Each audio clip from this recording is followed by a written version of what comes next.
Good morning. Welcome to Winter Prime, the morning edition, the final edition, whatever you want to call it. This is the moment when the climax of our coverage of the Beijing Winter Olympics is upon us. My name is George Davis. I'll be working alongside Audra Segree, Anil Roberts, and Chris Taylor over the course of the next couple of hours, where we'll be talking about the big performances from the Winter Games, looking at the Caribbean participation, and of course giving you in full the opening ceremony, just in case you got nervous. What can I say? These Winter Olympic Games will be remembered as one dominated by the usual suspects, but with a potpourri of technical excellence, bloody-minded brilliance, and of course a dash of Caribbean flavor. 2022, you feel, will live long in the memory. Started spectacularly with an opening ceremony for the ages, some fantastic performances all the way through, and then perhaps many people will say, yeah, but these are the games I'll always associate with what happened with the young, impressionable and perhaps innocent Kamila Valieva, and how the ROC, Russian Olympic Committee, caused her to become table topic news for the wrong reason. We'll be looking at, as I noted, the performances of some black athletes of significance at these Olympic Games.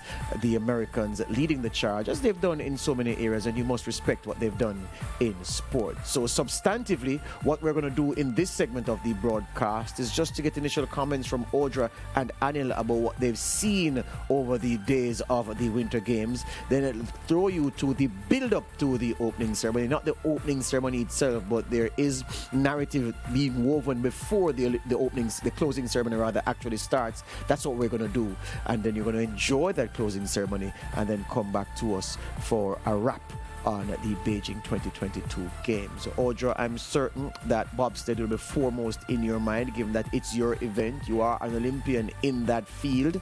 But I want to ask you this way. Beyond bobsled, what will you remember these games for? Definitely the all doping issue. So you did that yesterday? I will, because other athletes are talking about it, the double standard and all about that. So I will remember about that. Also about the alpine skiing with Benji, our own. Something other than bobsled, but our Caribbean athletes representing as well. So Talk to me about the bobsled now, though. The key takeaways for you from the event: men, women, Mona Bob, your colleague, Jasmine, out there. Not on her own in real terms, but on her own in other respects, because you've spoken about the loss of her sister and putting in a performance that didn't take her to where she would have wanted to go. And then the men in the two-man bob and the four-man bob, the Jamaicans, and the Trinidadians, of course. Of course, yes. Jasmine, I'm happy for her. I lost of words. I am grateful that she showed out regardless of her situation. I wanted so much from her for these games, being that it would be her last. It didn't happen. She was battling so much, but she told me that, regardless of everything, I put everything out there. I laid it out there. It wasn't enough for myself, for my family, for my country, but in all, I give it my best, and I'm at peace with that. However, she wanted to do the two-man because that's her event. She was sad about that, but it's just a part of the game. We get some, you lose some, and she's fine. She's looking forward to come to Jamaica though. Just to reset, relax, and go forward in her life.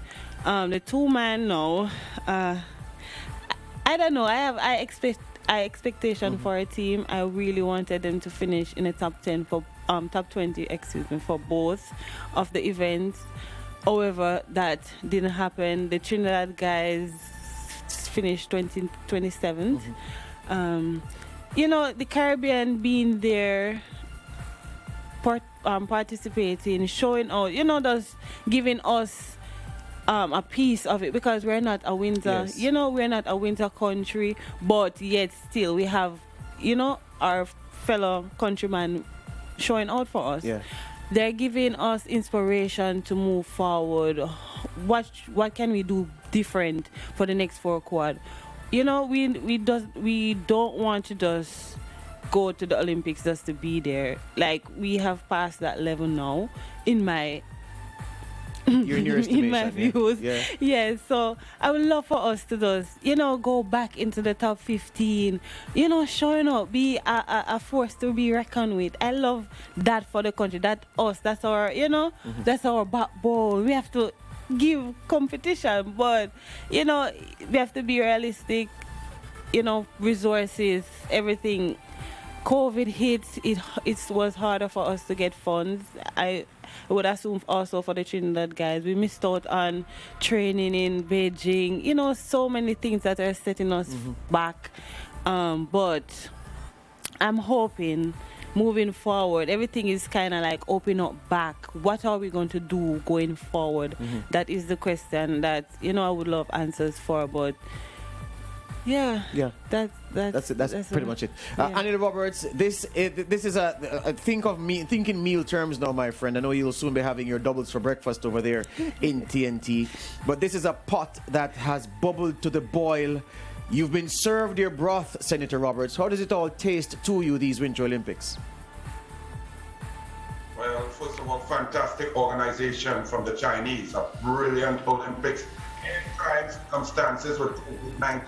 They come full circle from Wuhan in November 2019 to Beijing 2022. The organization was impeccable. The facilities were of the highest order, the maintenance, the volunteers. So A class from China, from Beijing. The games itself, the competition was immaculate. Some athletes that could inspire us, and we understand how they work hard and their mental ability. The bad part was that the star girl, the girl who could have been the poster child for the Beijing 2022 Olympics, was abused by someone in our coaching staff, the management, unnecessarily, and it shattered a young child before our eyes. We don't ever want to see that, and that will be a stain on the games forever.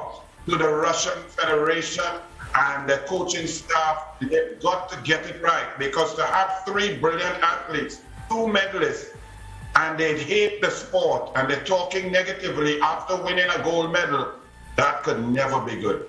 Yeah, and so far as the Caribbean is concerned, I'm sure your hope is that some young girl, some young boy somewhere watching some discipline, whether or not the events that the Caribbean participated in, but the other events that were contested at these games, that some youngster will see something that they'd set their mind to. They're already goal setting, they're already visualizing what they want to do for a country from this part of the world in not too long from now. Well, it was great to see the American black athlete who was rollerblading for her whole life and just jumped onto the speed skate. I think that's where it is for us. For the speed that we have as Caribbean athletes, the ability to maintain pace over 400 meters in track and field. If we get out there and get on the rollerblades, I think we can transition into the speed skating, the ice skating. Maybe a little bit more difficult because of the necessity for an ice rink. But the speed skating, I think that's where it is. And the bobsled, I was very proud of our Trinidadian and Tobagonian boys. They had 3 runs that were perfect consistency, even with the substitute coming in. I was, of course, happy, Audra, to beat Jamaica. I always am. You all have been handing it to us in football, track and field, even in swimming sometimes now, basketball, netball. So it was good for the red, white, and black to remind ourselves that we could beat Jamaica now and again. But the consistency was there. I was happy with the bobsled teams. We are there to compete. There's no more novelty. We're not there as a sideshow. And going forward, as Audra said, we need the investment. We need to get more competition. We need to get more sleds, more teams. We need to get fitter athletes who can give the start, the push that Caribbean. We should be the fastest starters in the world. Then we can learn to drive smoothly. Yeah, as we prepare to go to the feed that is preparing for the opening ceremony, I'll say this. What is true is that from the Trini perspective, when Axel Brown and Andre Marcano go to a potential sponsor to say, you know what, give us some support to prepare for the next Winter Games or the World Championships, nobody will say Axel who, Andre who, Yes. which event, Yeah. because they will have had the 3 runs to put into that portfolio Yes. to submit to a potential sponsor Yes. to say, this is why we are asking you for support. Yeah. We did this the last time with little or nothing. Yes. If you give us more, it is highly likely that we can achieve more. And that's the big thing. True. All right, we're going to send you to Beijing. Anil, stay where you are. Have your doubles. Have your morning coffee. We'll be calling on you in short order when the closing ceremony is finished for your final comments on these games. So we send you across to Beijing, China right now.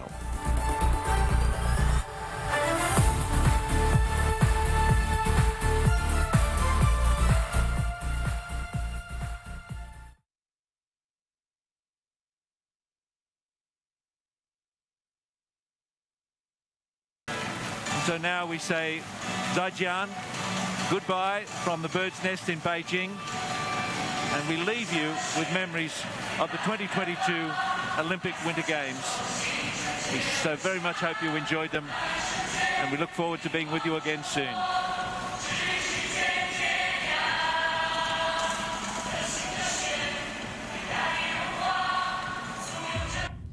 Well, you know, spectacular, glittering are all overused words. Those words are tired. I won't use those tired, overused words to describe an opening ceremony like no other. So I have to go deep for this one. And I'm going to trump for a word. That word I'm going to use to describe what we've just seen. Non-pareil is how the French pronounce it, meaning matchless, unrivaled, without equal. Because what we've just witnessed with this closing ceremony, unrivaled in the 24-cycle history of the Winter Games. Never have we seen anything like this. In 2008 at the Summer Olympics climax, when the bird's nest was lit up, everybody was agog talking about how fantastic it was. Well, that has to take a backseat to what we've seen here. Nothing like this has ever been seen before. The Chinese gave the world gunpowder, but what they've done with this explosion of color, this is the biggest disco ball that has ever been displayed anywhere in the world. The whole stadium suffused in an explosion of color. My. The Chinese have outdone themselves and have set the bar, perhaps, so high that no other country can reach it. But that's the challenge of human existence. You live to better what has gone before you. You live to break records. And many records were broken at these Winter Games. But my. This closing ceremony, pride of place it holds, at least in my heart. I'll hear from the gentlemen of the panel what they think about what they've just witnessed. That started Chris Taylor, who's on here on the set here with me this morning. Brilliant, as you said, the year of the tiger, the Chinese certainly roaring. Just the synchronization, the timing, the discipline, the combination of augmented reality with technology. Think about it, George. Fireworks spitting out letters, letter formations. I mean, that's amazing. It's not just about the color, but as I said, how everything came together. You think that if just one piece of the jigsaw was missing, how everything would fall apart. An amazing production and really a fitting way to close off this Olympics, which has been a spectacle. And we won't say it's been flawless, but from their end in terms of production and so on, it's been a sight to behold. Alan Roberts, your submission? Well, I was enjoying the use of adjectives in English from you two gentlemen there. I feel a little bit more intelligent after listening to you describe that closing ceremony. But I must say, normally, the closing ceremony is more of a relaxed, friendly, funny, just a celebration. The Chinese wanted to leave you and leave the world with the understanding that they are ready to take the lead as a global leader in everything, in manufacturing, in the economy, in strength, in power, in beauty, in discipline. And they sent that message. As the world is now on the cusp of war, possible war with Russia entering, according to President Biden, Ukraine this week, China has let everyone know that we are the world's best, we are the world's leader. We invited y'all, we came, we saw, we conquered. Well done to the Chinese. Unbelievable. Yeah.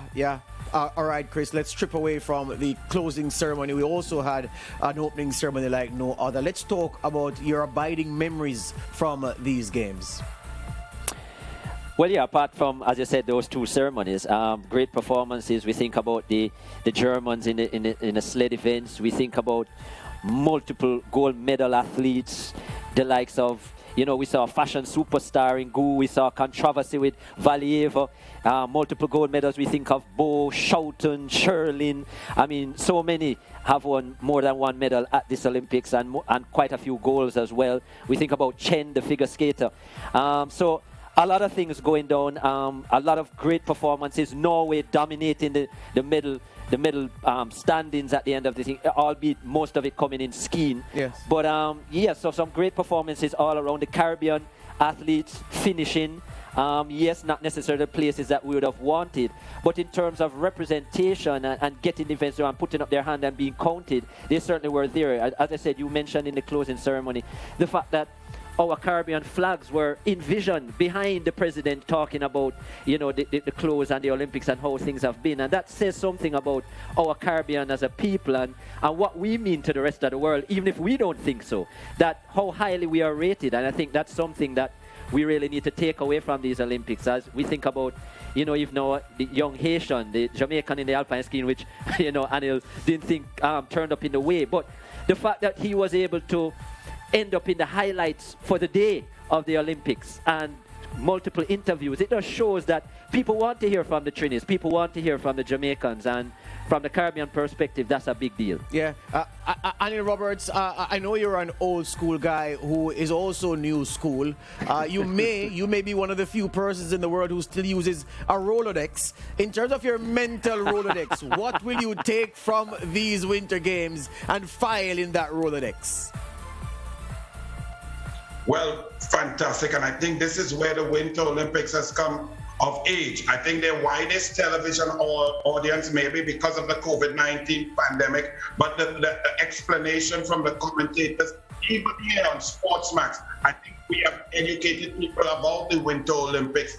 Sometimes these games may pass and nobody knows in this area of the world, but it looks like the Winter Olympics has taken a big jump towards getting a sort of fame and public attention that the Summer Games is getting. You're seeing the development of winter athletes into social media icons, be it the superstars. The drama of the Winter Olympics was incredible. I think the design of most of the venues with better cameras, camera angles, different shots, allows people to understand how difficult these winter sports are, to see that they brought the X Games factor into the Winter Games as well as the traditional alpine ski and the giant slalom and the long jumps and looking to fly.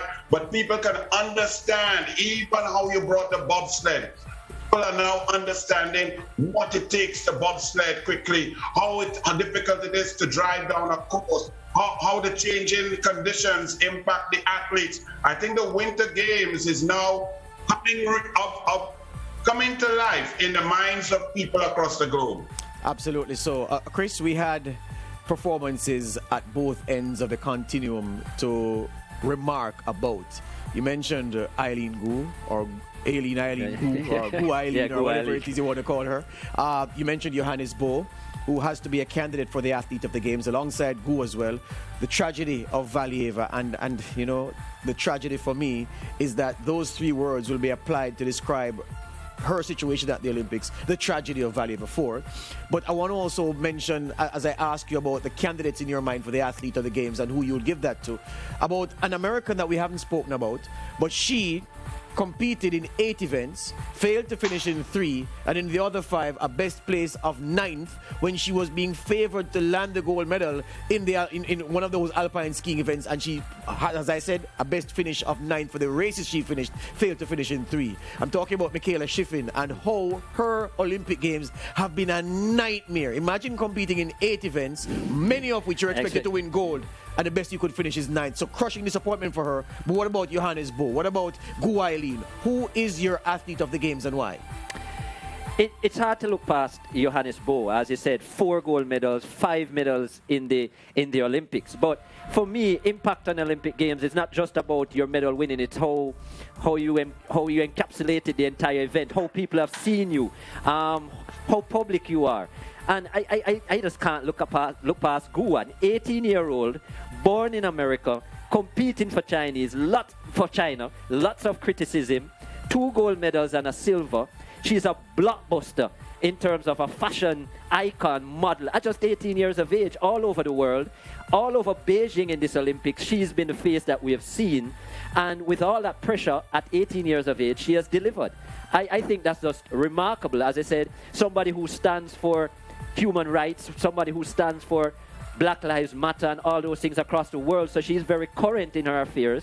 She's about to go to Stanford. Just everything about her life is the kind of example you would want to set and someone you would want to show at the end of an Olympic Games. And I think that she, for me, might take them, even though Bo has the medals. Yeah, Anil, the moment that young woman claimed China, Eileen Gu, the Chinese hype machine started pumping up the wheels of her bandwagon. Yeah, and as Chris is saying, those wheels never punctured. They ran and carried the vehicle of her success right the way through. Bo can tell you though, Anil, that when the trivia question is asked years from now, who won Norway's record medal at the Olympics to make them the winningest nation at a single Olympic Games? That medal came from Johannes Bo, one of his 4 gold medals. Where do you stand? Are either of those two your athlete of the Games, or are you going to come with somebody else from left field?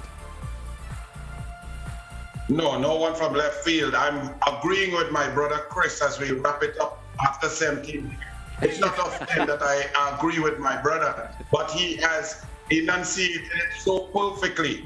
Eileen Gu, because of the geopolitics, the toughness, the beauty, the brilliance, the skill, the impact that she's had on the Winter Games, she transcends gold medals. She's taken the Winter Olympics into superstardom, high endorsement level, high interest. You may have to go to research in an encyclopedia on Google to see that Bo was the record-winning gold medal for Norway to be the winningest country. But this girl is going to be in your face across the board, selling products from shampoo to hair to shades to makeup to clothes, designing, being come back to the Olympics. She is on the level of a Serena Williams, and to do that from a Winter Olympics, which starts off with a limited number of countries who participate, is incredible. She is generationally brilliant, and she has created interest from politics to moving. You don't normally get that. Yeah, absolutely. So continuing with you, Anil, and then I'll come to Chris for his perspective on the history-making turn of the American Erin Jackson. 500 meters, we're talking about speed skating now, and what she managed to do with that gold medal. The first black athlete to win an individual gold medal in the Olympics. Of course, Bonita Flowers did so as part of a bobsled team, back in the day.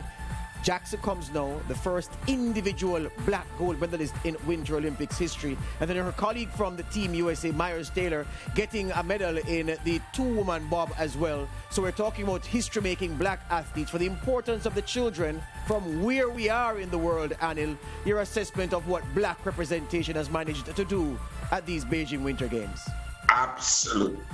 Absolutely amazing. She joins Anthony Nesty, 1988 100-meter butterfly in Seoul, South Korea, where this short black man beat this major 6'7" Matt Biondi, tall, pristine, chiseled American to become the first black athlete to win a swimming medal. And then we realized that all of the nonsense was not scientific. It was just myth. And now we see that Jackson has come to the Olympics, shown her brilliance. She only picked up the skate up 10 years or so. They showed her when she was learning. But the speed, the brilliance, the amazing discipline, the technique, the delivery on the day, it's proud moment for black athletes all over the world, black people. She held it well, and it must be said that her teammate, who is a white teammate, showed great love and respect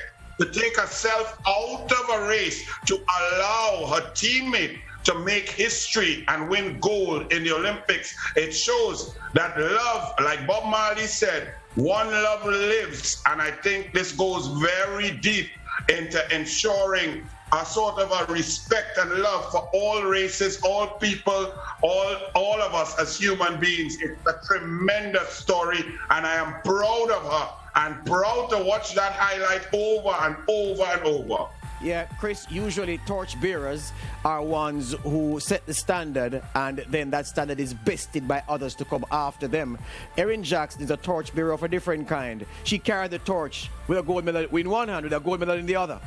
No, excellent performance. And to think, as Anil said, how long she's been skating. Only 2016 she started. This is a person who premiered in field events at the track level and then transitioning out of Florida, somewhere that is just not known for because of the temperatures and so on. So the fact that she could come here, she didn't even know until she won that she was actually the first black athlete, black skater, black woman to accomplish something like this. So it's really a great story. It's as you said, great for the fact of where we are coming from as a people, and the fact that the rest of the fraternity has looked at black athletes in the Winter Olympics as persons who should not necessarily be there. What do they know about this? And slowly but surely, persons are coming in. I mean, in this Olympics alone, she's not been the only one. We've had like, 5 athletes in here. Taylor is one. We've had Jakamba from Germany as well. So it's really a good story to see athletes who are not normally seen in this light coming to the fore and showing that they're just as good and even better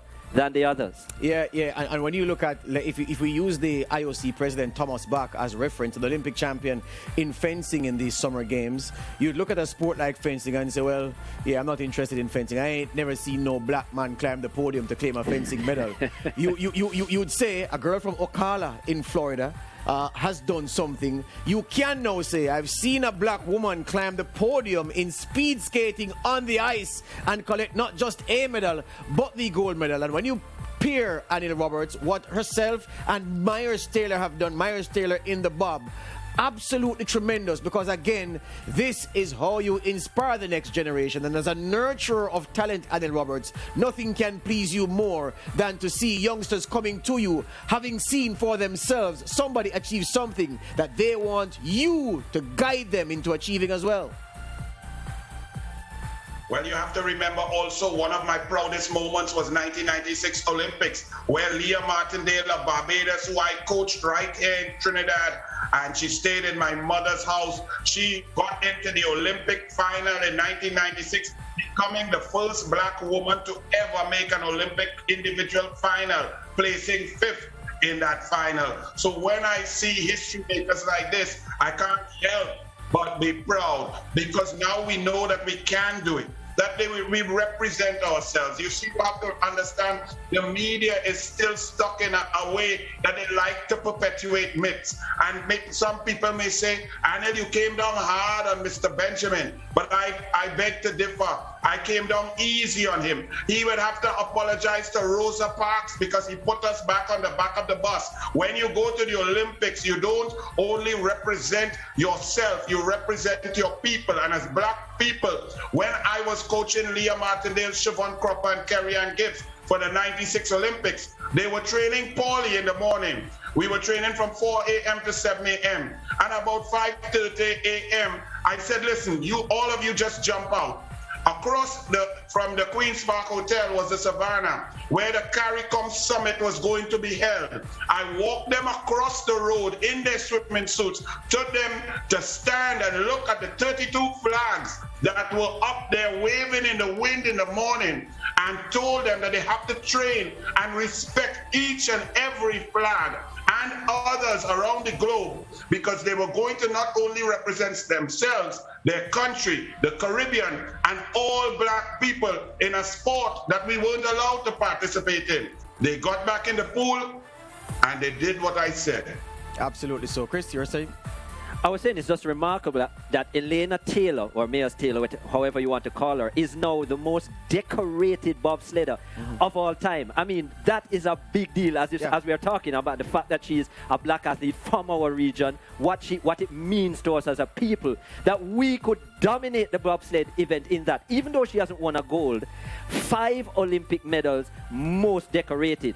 And you just think about the fact of Flowers back in 2002 when that was the first time women were allowed to sled in the Olympics, and she was the first winner. I mean, these things are just remarkable and history taking in a moment. Yep, Flowers back all the way in 2002. Well, we've come to the end, folks, and you can strike up your favorite Frank Sinatra song. You can perhaps sing one from Tony Bennett. Whatever tune you want to take you out. What is not in doubt is how good these games have been. The Chinese have outdone themselves as hosts. They've set the bar very, very high in many respects. There's always geopolitics on these sidelines when the Chinese are involved in anything. A lot of truths will be told about how some of what they do adversely affect the people who are victimized, but also a lot of propaganda is being spread by those who will want you to see the Chinese as demons and to invite you into the collective vilification of these people. What is not in doubt, again,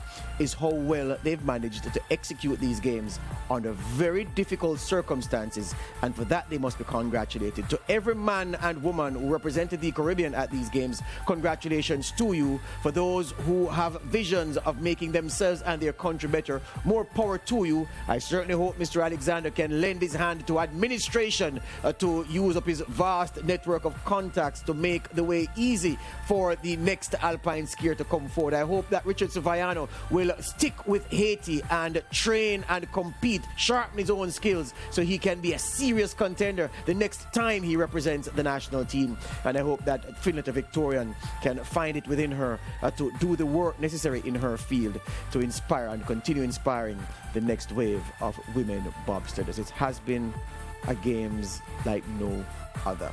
I've enjoyed being here with my colleagues, Audrey Segree, the Olympian, Chris Taylor, who's been with us every day, and Anil Roberts, who has offered his expertise across the Caribbean Sea. Gentlemen, may you enjoy the rest of the day. These Winter Olympics have been fantastic. What are you sending to me? Is that a package of doubles? Doubles. This is a package of doubles, 2 for you with slide pepper and 2 with real pepper for Chris. I'm sending it UPS, Federal Express, right now to you, doubles from Trinidad and Tobago. Excellent, excellent. Donald Oliver also needs a helping because he's a man serious about his food, our producer. Thank you very much to the production team, the men and women who are unseen, master control, everybody involved with this broadcast. It has been a games like none other, non-parehi, without equal, unmatched, unrivaled. The Chinese, in my book, have delivered on that score. Goodbye.